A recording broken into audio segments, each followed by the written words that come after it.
जनाबाई पंढरपूरला आपल्या वडिलांबरोबर निघाले, उळकुटी बरोबर घेतली, मजल दरमजल करीत त्या पांडुरंग परमात्म्याच्या दरबारामध्ये पंढरपूरला गेले. आणि माझ्या जनाबाईंना पांडुरंग परमात्म्याचं बारीनं दर्शन घेतलंय आणि जगाच्या मालकाला बघितलं. माझ्या जनाबाईंना भगवंताचं गोजीरवाने रूप जनाबाईंना बघितलं, त्या भगवान परमात्म्याला बघितलं आणि बघितल्याबरोबर जगाच्या मालकाला हृदयामध्ये साठवलं. हृदय बंदी खाना दरीला पंढरीचा चोर, दरीला पंढरीचा चोर, दरीला पंढरीचा चोर, दरीला पंढरीचा चोर, दरीला पंढरीचा चोर, गळा बांधुनिया दोर, दरीला पंढरीचा चोर, गळा बांधुनिया दोर. हो दरीला पंढरीचा चोर, दरीला पंढरीचा चोर, दरीला पंढरीचा चोर, हृदय बंदी खाना केला, हृदय बंदी खाना केला, हृदय बंदी खाना केला, हृदय बंदी खाना केला, हृदय बंदी खाना केला, आत विठ्ठल कोटीला, हृदय बंदी खाना केला, आत विठ्ठल कोटीला. हो दरीला पंढरीचा चोर, दरीला पंढरीचा चोर, दरीला पंढरीचा चोर.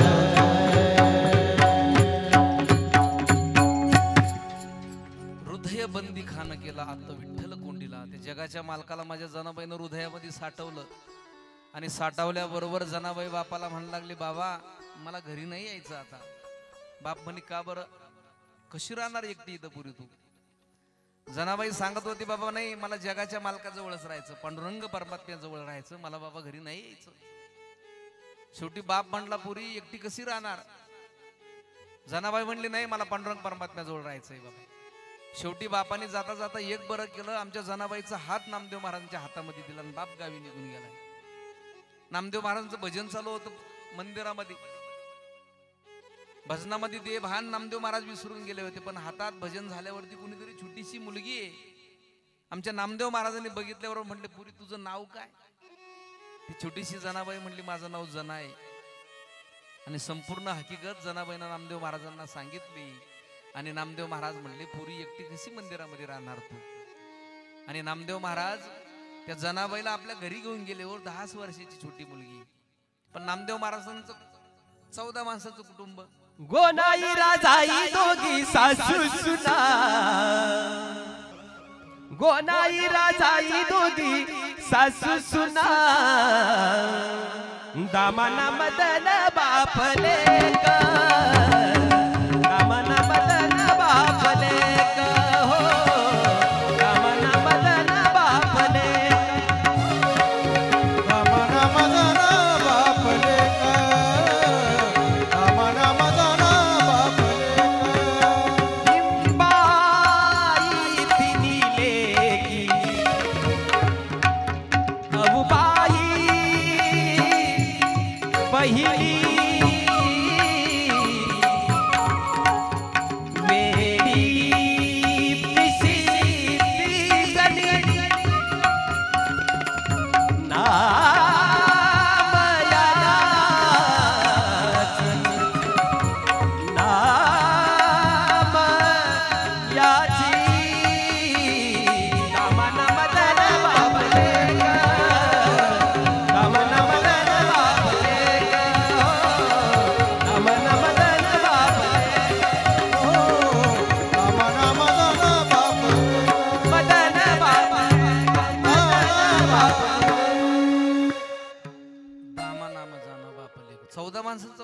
नामदेव महाराजांचं कुटुंब आहे. आणि जनाबाई रात्री गेली, भोजन केलं, मुक्काम तिथं केला, सकाळी मंदिराकडे निघणार तेवढ्यात घरातून आवाज आला नामदेव महाराजांच्या आईचा, जना अगं दळण दळावं लागेल का, जना धुणं धुवा लागेल. 14 माणसाचं कुटुंब आहे. दुसऱ्याच्या घरात राहायचं म्हणजे काम करावं लागणार आहे ना. आमच्या जनाबाईला दिवसभर सगळं काम जायचं, दळण दळायचं, धुणं धुवायचं, स्वयंपाक करायचा, काही करू लागायचा, नंतर गौऱ्या वेचायला जायचं. जनाबाईला दिवसभर सगळं काम जायचं, पण मुखामध्ये त्या भगवान परमात्म्याचं नामस्मरण अखंड होतंय, अखंड नामस्मरण होतंय. कधीही त्या भगवंताला कधीच विसरत नव्हत्या आमच्या जनाबाई. मुखातून सतत भगवंताचं नामस्मरण असायचं. शेवटी असं करता करता दिवसभर काम जायचं, पण मुखात मध्ये नामस्मरण होतंय ना, म्हणून जगाचा मालक आमच्या जनाबाईला दळू लागायला यायचं. ताकद त्या नामस्मरणाची. सुंदर माझे जाते ग फिरते बहुतेक आणि ओव्या गाऊ कौतुके तू ये रे बा विठ्ठला, ओव्या गाऊ कौतुके तू ये रे बा विठ्ठला, ओव्या गाऊ कौतुके तू ये रे बा विठ्ठला, ओव्या गाऊ कौतुके तू ये रे बा विठ्ठला. प्रपंच दळण दळी रे विठ्ठला भरी रे, प्रपंच दळण दळी रे विठ्ठला भरी रे. आणि सास पुढे ठेवी रे तू ये रे बा विठ्ठला, ये रे बा विठ्ठला, तू ये रे बा विठ्ठला, ये रे बा विठ्ठला, तू ये रे बा विठ्ठला, तू ये रे बा विठ्ठला. ये रे बा विठ्ठला, तू ये रे बा विठ्ठला, ये रे बा विठ्ठला, तू ये रे बा विठ्ठला, तू ये रे बा.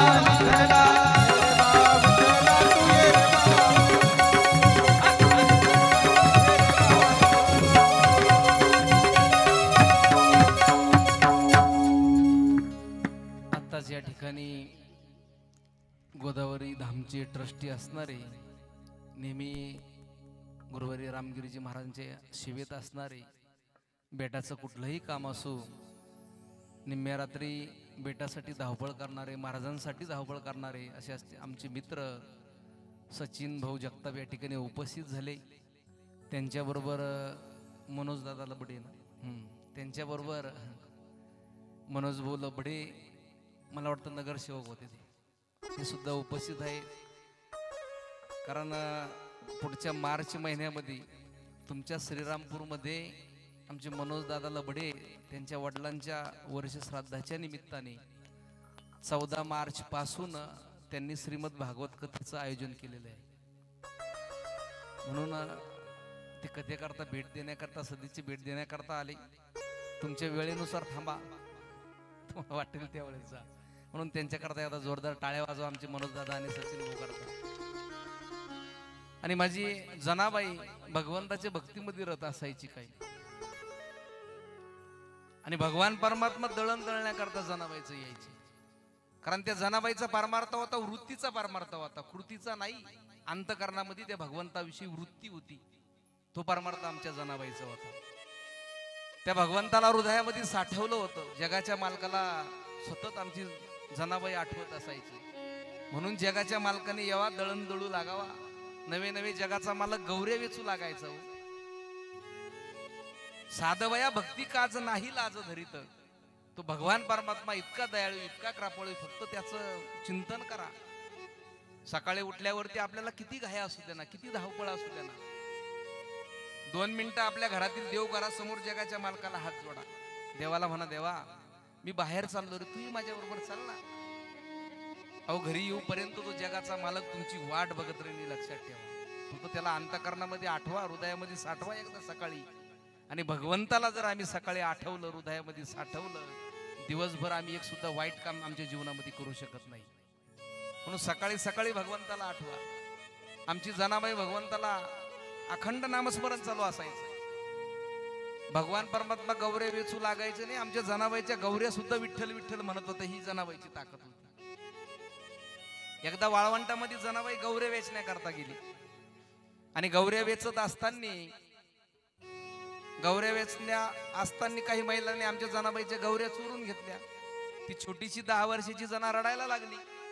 कबीरदासजी महाराज त्या वाळवंटामध्ये आले होते, आणि कबीरदासजी महाराजांनी बघितलं कोणीतरी छोटी मुलगी रडण्याचा आवाज आमच्या कबीरदासजी महाराजांच्या कानावरती पडला.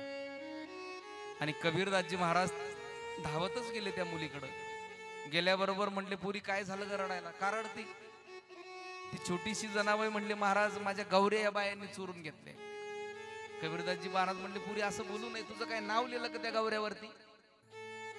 ती जनाबाई म्हणत होती महाराज माझं नाव नाही लिहिलं, पण माझ्या गौऱ्या विठ्ठल विठ्ठल म्हणतायत ना. कबीरदासजी महाराज आश्चर्यचकित झाले, तुझ्या गौऱ्या विठ्ठल? हो माझ्या गौऱ्या विठ्ठल विठ्ठल म्हणतायत. कबीरदासजी महाराज म्हणले, ते आश्चर्यचकित झाले. कबीरदासजी महाराजांनी गौरी उचलली कानाला लावली. त्या गौरीतून आवाज येत होता विठ्ठल विठ्ठल विठ्ठल. कबीरदासजी महाराज आश्चर्यचकित झाले आणि म्हणले, पुरी तुझं नाव काय? ती छोटीशी जनाबाई म्हणली, माझं नाव दासी जनी. कबीरदासजी महाराज म्हणले, पुरी तू दासी नाहीये, जनी जनी तू सबको कहो तू नामदेव की दासी. ये बंदा कबीरा तुझे कहे तू संतन की काशी. पुरी दासी नाही. म्हणजे आमच्या जनाबाईचा वृत्तीचा पारमार्थ होता. म्हणून आमच्या जनाबाईच्या गौऱ्या सुद्धा विठ्ठल विठ्ठल म्हणत होत्या. किती जनाबाई आहे. पुन्हा अंतकरणामध्ये भगवंताविषयी जीवनामध्ये भाव असला पाहिजे.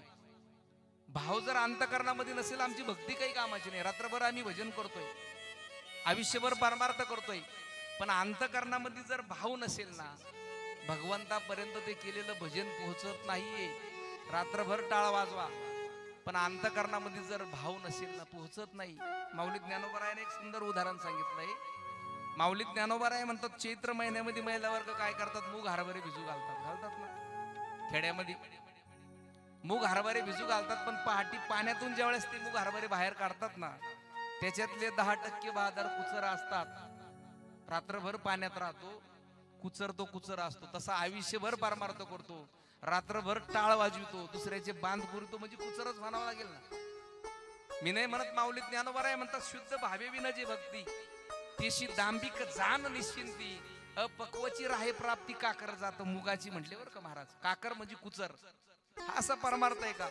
अंतकरणामध्ये भाव जर नसेल तो परमार्थ आमच्या काहीच कामाचा नाही. म्हणून जीवनामध्ये अंतकरणामध्ये भाव लागतो. धन दैवत दौलत आमच्या बरोबर येत नाही. आमच्या बरोबर धन दौलत येत नाही. कारण आमाप धन कमवलं म्हणजे माणूस धनवान होत नाहीये. माफी मागून छोट व्हा, पण खोटं बोलून कधीच जीवनामध्ये मोठे होऊ नका. चांगले विचार, चांगले संस्कार हेच माणसाला श्रेष्ठ बनवत असतात. आमाप धन कमवलं म्हणजे माणूस धनवान होतच नाहीये. पैशाची गरज जर भासली तर ते व्याजाने मिळतात. मिळतात का नाही तुमच्याकडं? पैशाची गरज जर भासली ते व्याजाने मिळतात, पण माणसाची साथ व्याजाने मिळण्याची व्यवस्था नाही अजून आहे कुठं? कुठंच नाही. म्हणून आपली नाती, आपला परिवार सांभाळा. हरवला का गुगलवर किती शोधला तर सापडेल का? कारण आज गुगलवर शोधण्याचा जमाना आहे सचिन. हरवले तर आम्ही गुगलवर किती शोधले तर सापडणार नाही. आनंदामध्ये परकी सुद्धा सामील असतात, पण जे दुःखामध्ये जे न बोलावता येतात ना, तेच खरे आपले असतात. सुगंध देणारी अगरबत्ती एकदा संपली ना, खाली फक्त राख उरत असते. त्या राखीचा पुन्हा कधीही सुगंध येत नाही. तसं ह्या देहामध्ये जोपर्यंत जीव आहे ना, तोपर्यंतच आपला सुगंध दरवळत राहील. एकदा जीव निघून गेला ना, खाली फक्त राख उरते. त्या राखेचा जीवनामध्ये कधीही सुगंध दरवळत नाहीये. सज धज कर जिस दिन मौत की शहजादी आएगी, ना सोना कम आएगा ना चांदी आएगी, ना सोना कम आएगा ना चांदी आएगी, ना सोना कम आएगा ना चांदी आएगी, ना सोना कम आएगा ना चांदी आएगी। सज धज कर जिस दिन मौत शहजादी आएगी, सज धज कर जिस दिन मौत शहजादी आएगी, ना सोना कम आएगा ना चांदी आएगी, ना सोना कम आएगा ना चांदी आएगी, ना सोना कम आएगा ना चांदी आएगी, ना सोना कम आएगा ना चांदी आएगी।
येणार नाही, सोनं येणार नाही, चांदी सुद्धा आमच्या बरोबर येणार नाही.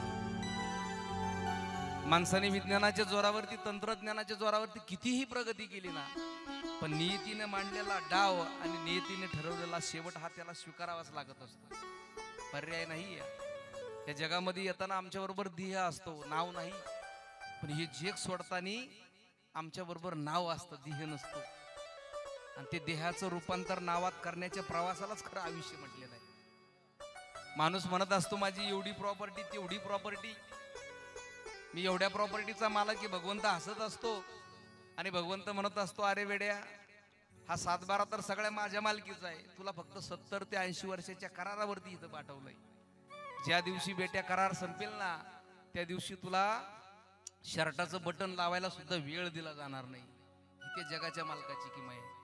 म्हणून जीवनामध्ये चांगलं जीवन जगा, ज्याला गरज असेल त्याला आमच्या जीवनामध्ये मदत करा. एखादी वस्तू नाही वापरली का ती गंजते, एखादी वस्तू नाही वापरली का ती गंजते, आणि जास्त वापरली तर ती झिजते. मग न वापरता गंजण्यापेक्षा इतरांच्या सुखादुखामध्ये झिजणे केव्हा चांगलंच आहे ना, आहे का नाही? म्हणून जीवनामध्ये दुसऱ्या करता झिजा, दुसऱ्या करता काम या.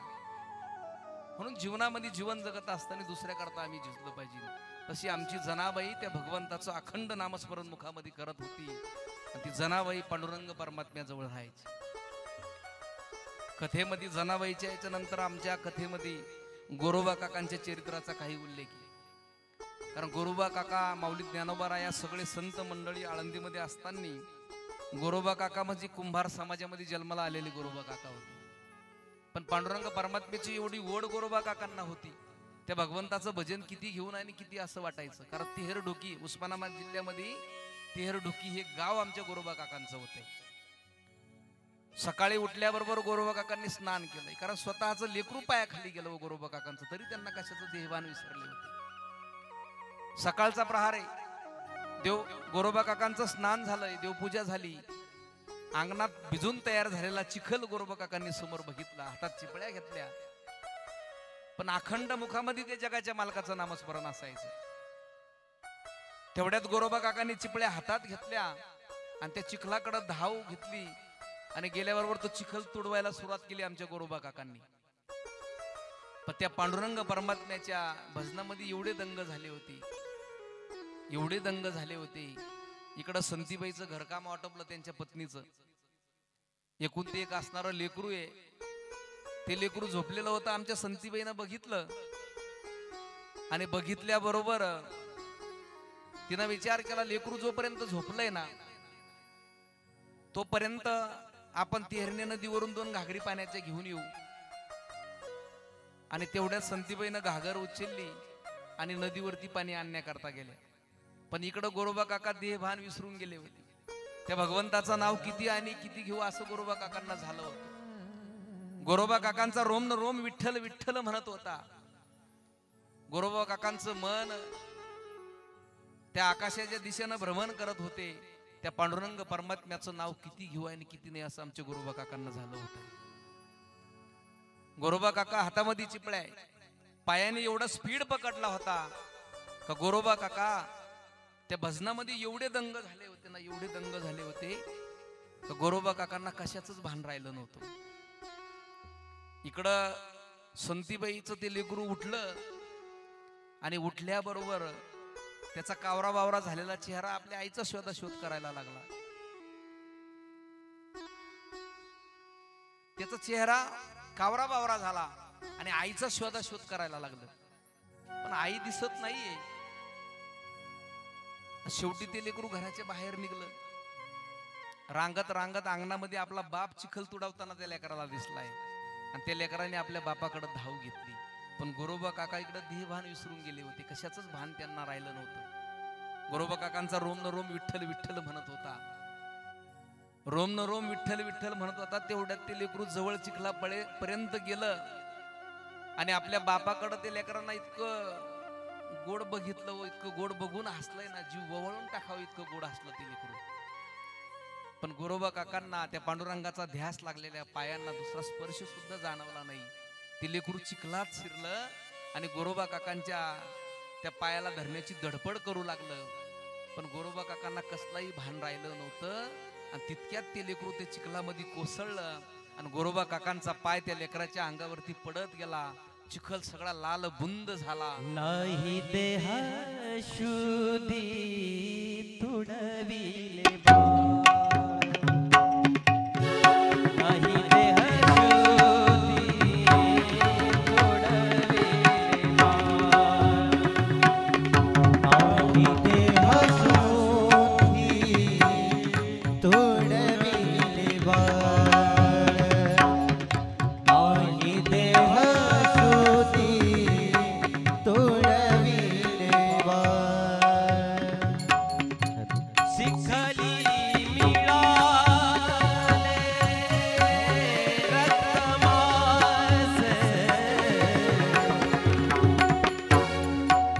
शिखली मिळाले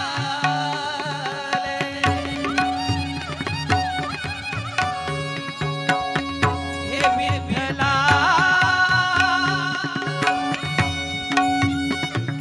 पांडुरंगा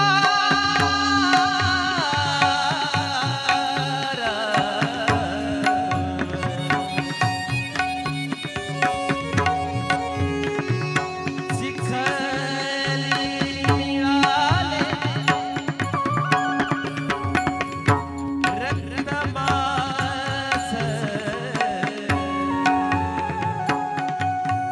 नाही देह शुद्धी तुडविले बाळ नाही देह शुद्धी तुडविले बाळ नाही देह शुद्धी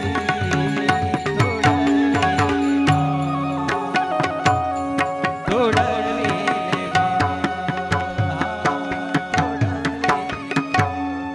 तितक्यात आमची संतीबाई तिरणीवरून पाण्याची घागर घेऊन आली. झोपलेल्या जागेवरती लेकरू दिसत नाही म्हणून तिचाच कावरा बावरा चेहरा झाला. घरात बघितलं लेकरू नाही, बाहेर लेकरू नाही. दारात असताना कडुलिंब सगळं काही बघत होता.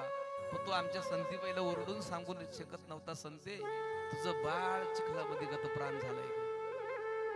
संतीबाईचा कावरा बावरा झालेला चेहरा लेकराचा शोधाशोध घेते. लेकरू काय, माझं बाळ, पण लेकरू तिला दिसत नाहीये. तेवढ्यात आमची संतीबाई गोरोबा काकांकडे आली. म्हणली माझं बाळ बघितलं का हो?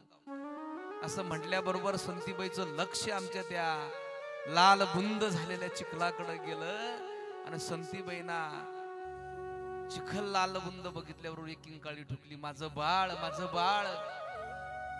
संतीबाई त्या चिखलाला कवटाळत होती. कसं बस स्वतःला सावरलं. आमच्या संतीबाईंना उठून उभी राहिली. गोरोबा काकांच्या हाताला इसाडा देत म्हणले, आग लावा तुमच्या भजनाला, आग लावा तुमच्या पांडुरंगाला, माझं बाळ तुम्हाला दिसलं नाही का? आणि तेवढ्यात गोरोबा काकांना आग लावा पांडुरंगाला म्हटल्याबरोबर गोरोबा काका भानावरती आले. संतीबाईला म्हटले, संते माझ्या पांडुरंगाला शिव्या देती, संते माझ्या पांडुरंगाला शिव्या देती. गोरोबा काकांनी जवळ पडलेली काठी उचलली आणि संतीबाईला मारायला लागले. तेवढ्यात आमच्या संतीबाईनं शपथ घातली, तुम्हाला पांडुरंगाची शपथ आहे, माझ्या अंगाला स्पर्श करा. गोरोबा काकांनी काठी खाली टाकून दिली. संतीबाईसाठी घात झाला होता. तळहाताचं जे लेकरू जपलं होतं ते कायमचं निघून गेलं होतं. वंशाला दिवा सुद्धा शिल्लक राहिला नव्हता. संतीबाईसाठी धरणी दुभंगली होती. माझं लेकरू आज नाहीसे झालंय, माझं लेकरू नाहीसे झालंय. ज्या लेकरासाठी नवस केले होते, ज्या लेकरासाठी आयुष्य खर्च केलं, ते लेकरू गतप्राण झालं होतं. संध्याकाळपर्यंत आमची संतीबाई रडून रडून चेहरा सुजून गेला होता. पण गोरोबा काका भानावरती आले.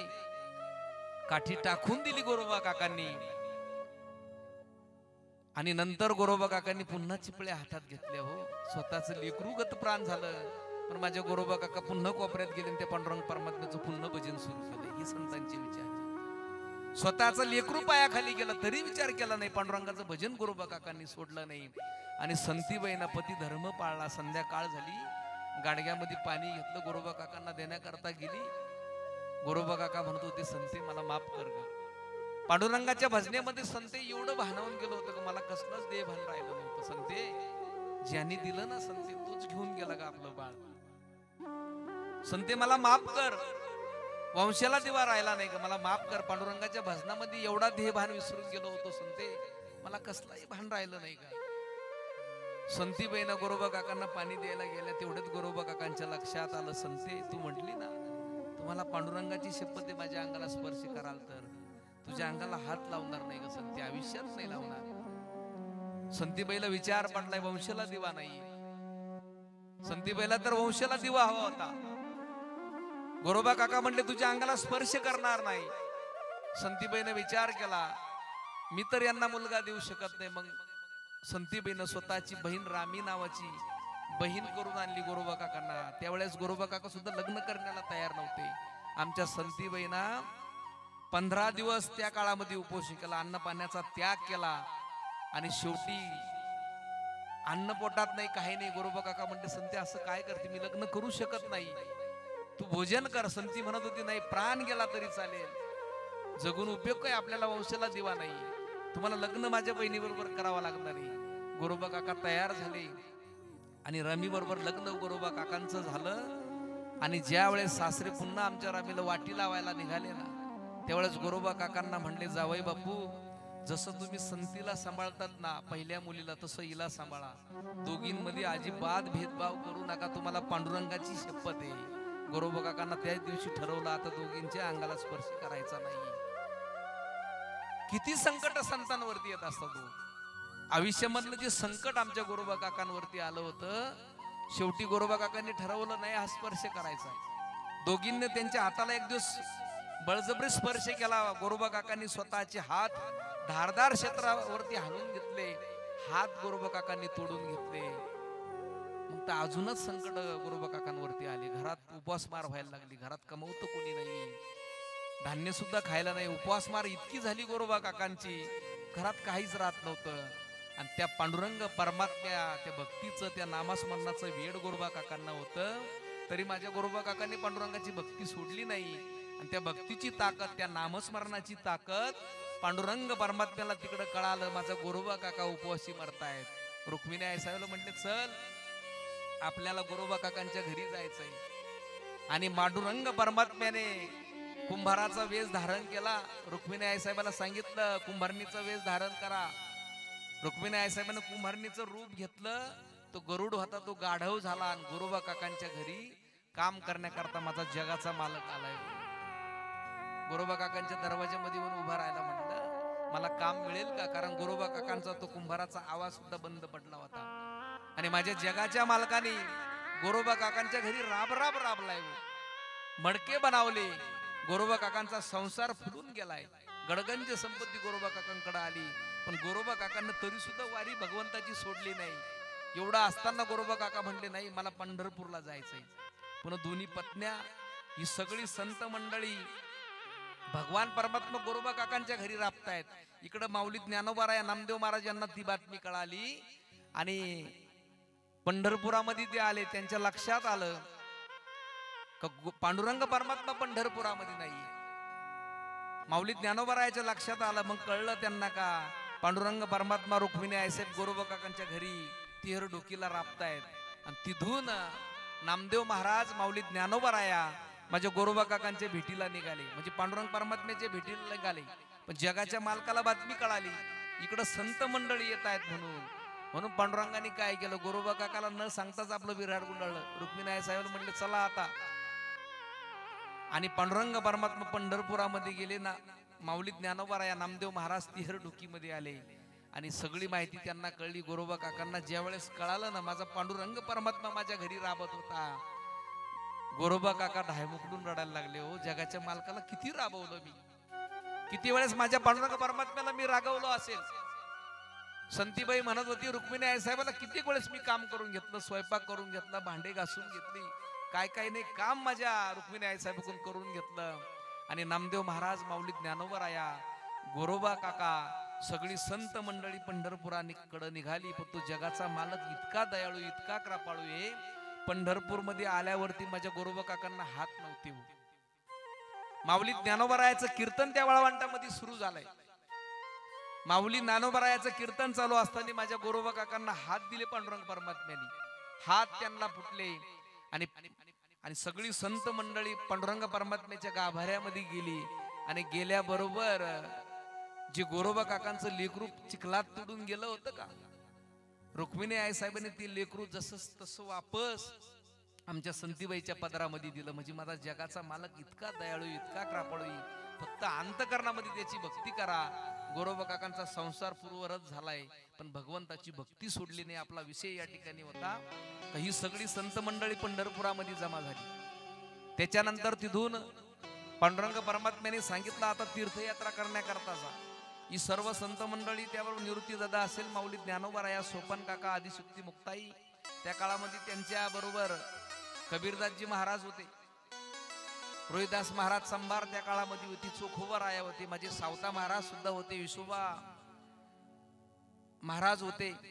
त्यावेळेस नामदेव महाराज, सावता महाराज, ही सगळी संत मंडळी, योगीराज चांगदेव महाराज सुद्धा त्या संत मंडळी बरोबर होती. पांडुरंग परमात्म्याने त्यांना सांगितलं सगळेजण तीर्थयात्रा करण्याकरता निघा. आणि त्याच काळामध्ये माझ्या नामदेव महाराजांनी पंजाबमध्ये जाऊन आपला वारकरी संप्रदायाचा प्रचार प्रसार केला. ही सगळी संत मंडळी तिथून निघाल्यावरती आरण भिंडीला सावता महाराजांच्या गावामध्ये गेली.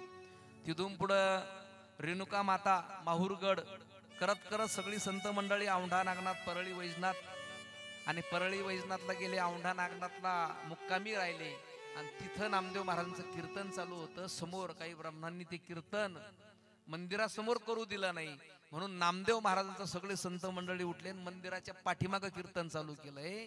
आजही ते औंढा नागनाथाचं मंदिर फिरविले देऊळ जगा माझी ख्याती, त्या ठिकाणी ते मंदिर फिरलं, कीर्तन पाठीमागं सुरू केलं, म्हणून ते मंदिराचं तोंड त्या कीर्तनाकडे फिरलंय. आजही जाऊन बघा ते उलट तोंड आहे त्या मंदिराचं. मग तिथून सगळी संत मंडळी तिथून निघाली. तिथून निघाल्यावरती मातापूर दर्शन, ज्या ठिकाणी दत्तात्रयाचं स्थान आहे त्या ठिकाणी दर्शन घेतलं. माता कुंड, अमृतसरला गेले, पैनगंगा, त्याच्यानंतर बरीचशी फिरत फिरत ज्या अनुसयाचं ज्या ठिकाणी तिथं गेले. लोणाद असेल, यदलाबाद असेल, ओंकारेश्वर, उज्जैन, वीरमंगलम, द्वारका केली, काशी, भालुका तीर्थ, सुदामपुरीला सुद्धा सगळे संत मंडळी गेले.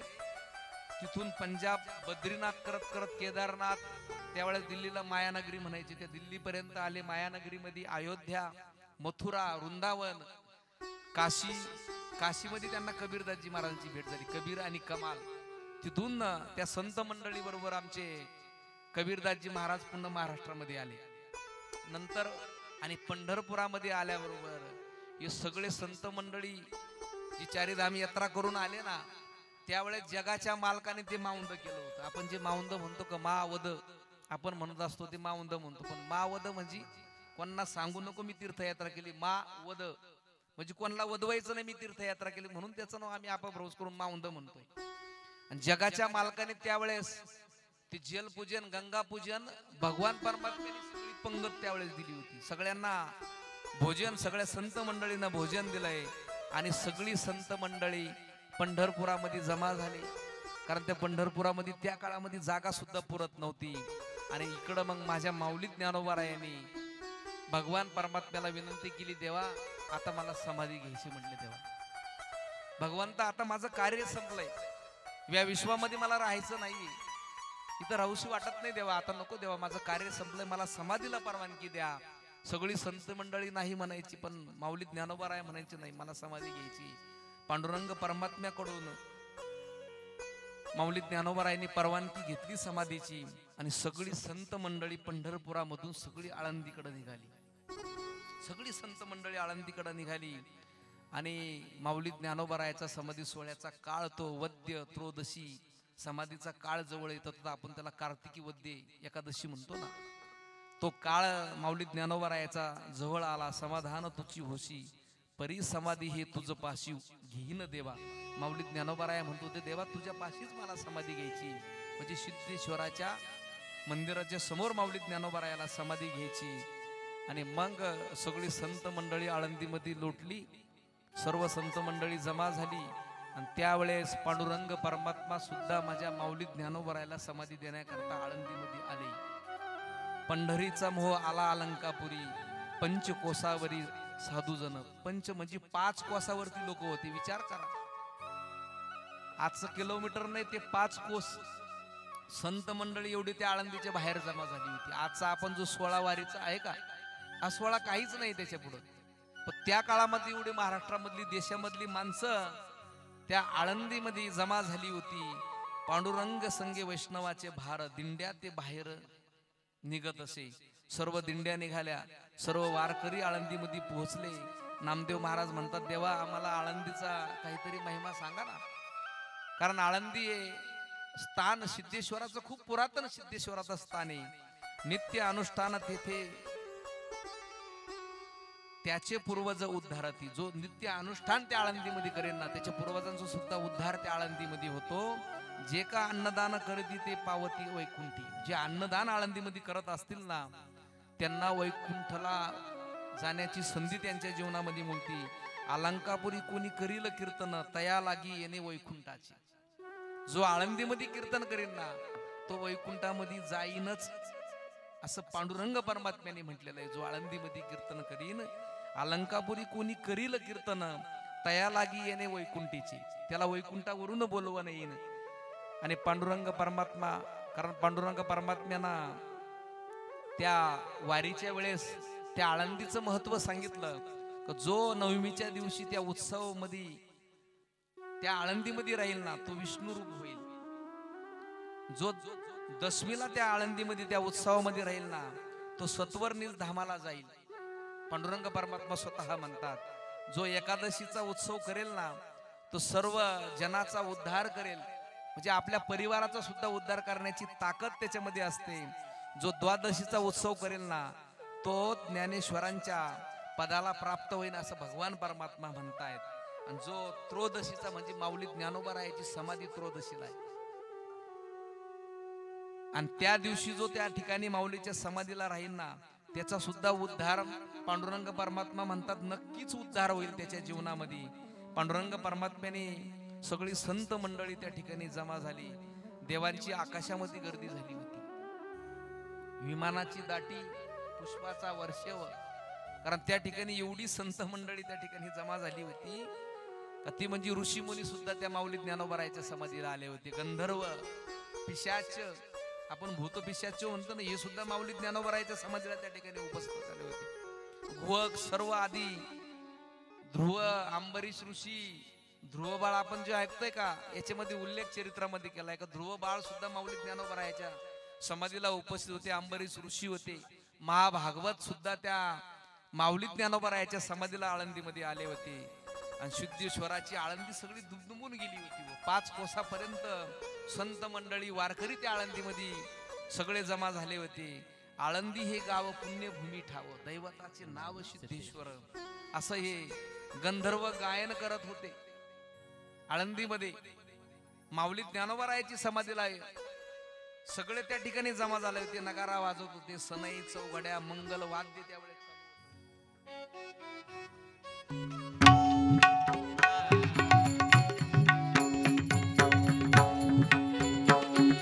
कारण माऊली ज्ञानोबा राया समाधी घेणार, विश्वाची माऊली.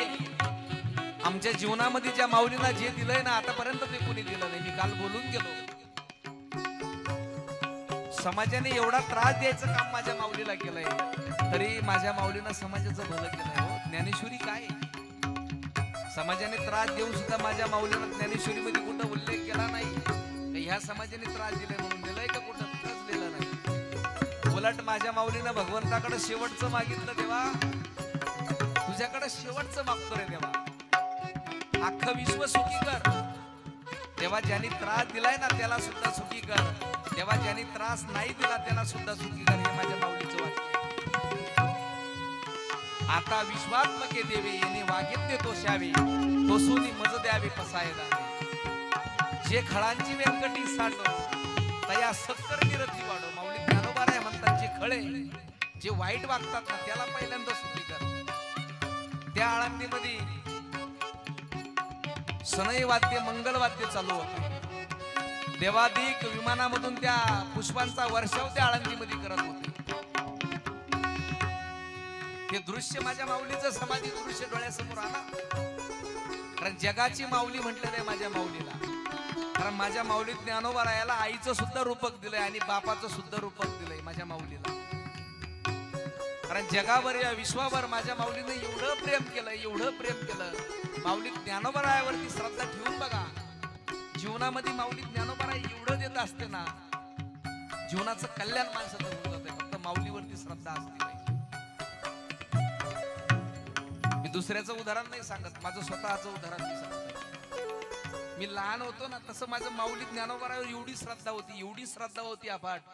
कारण माझे माऊली अंतकरणामध्ये लहानपणापासून होते. माऊली ज्ञानोबाराचा फोटो जरी बघितला ना, मी ते हात जोडायचो त्याला. कारण काय कोणास ठाऊक माहित नाही, पण माऊली ज्ञानोबाराय अंतकरणामध्ये बालपणापासून होते आणि माऊलीवर एवढी श्रद्धा होती ना.